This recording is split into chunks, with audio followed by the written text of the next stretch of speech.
Tasty and roots চ্যানেলে আপনাদের স্বাগত। আজকে দেখাবো কাঁচকলার কোপ্তা। আলু আর কাঁচকলা ভালো করে সেদ্ধ করে এইরকম ম্যাশ করে নিতে হবে।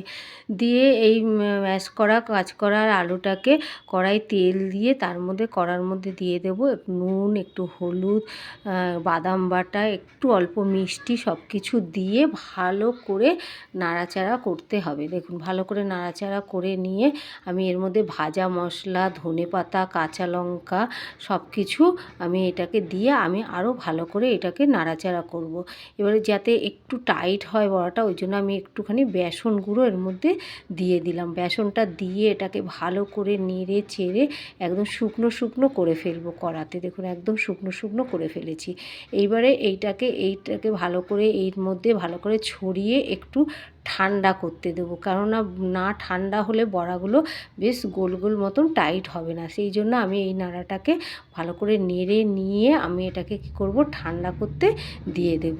ঠান্ডা হয়ে এই যে ঠান্ডা করতে দিয়ে দিয়েছি। এবার ঠান্ডা হয়ে গেলে এই ঠান্ডা হতে হতে এদিকে কাজু, কিশমিশ, টমেটো, কাঁচা লঙ্কা সব কিছু আমি ভালো করে আর টক দই সব কিছু মিক্সিতে নিয়ে ভালো করে পিষে নেব। আমি টক দইটাও ওটার মধ্যেই আমি একসঙ্গেই দিয়ে একটু মিক্সিতে ভালো করে পিষে নিয়েছি। এবারে কড়াইতে ওই ঠান্ডা করা আলু আর কাঁচকলাটাকে ভালো করে এরকম শেপ দিয়ে আমি তেলের মধ্যে ভেজে নিলাম। লাল লাল করে আমি তেলের মধ্যে ভেজে নিচ্ছি। দেখুন লাল লাল করে ভেজে এইভাবে লাল লাল করে ভেজে নিলাম। এবারে গরম মশলা, একটা শুকনো লঙ্কা, আদা তেলে দিয়ে হলুদ, লঙ্কার গুঁড়ো সব কিছু দিয়ে নেড়ে চেড়ে আমি যে মিক্সিতে পিষে রেখেছিলাম কাজু, কিশমিশ, চিনেবাদাম, দই সব কিছু যে মিক্সিতে পিষে রেখেছিলাম সেটাকে দিয়ে দিলাম। এবার একটু কাশ্মীরি লঙ্কার গুঁড়ো দিলাম যাতে কালার হয়।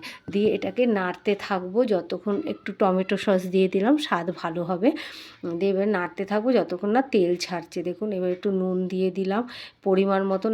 আপনারা যেরকম মিষ্টি খাবেন সেরকম পরিমাণ মতন মিষ্টি দিয়ে দেবেন। দেখুন মিষ্টি দিয়ে আমি এটাকে ভালো করে নাড়াচাড়া করবো যতক্ষণ না তেল ছাড়ে। দেখুন তেল ছেড়ে গেছে ভালো করে মশলাটা। এবার আমি জল দিয়ে দেবো পরিমাণে। আপনাদের যেরকম পরিমাণে কোপ্তাটা থাকবে সেরকম পরিমাণে আপনারা জল দেবেন। আমি দেখুন জল দিলাম, এটা বেশি ঝোল ঝোল হবে না, একটু মাখা মাখা মতনই হবে।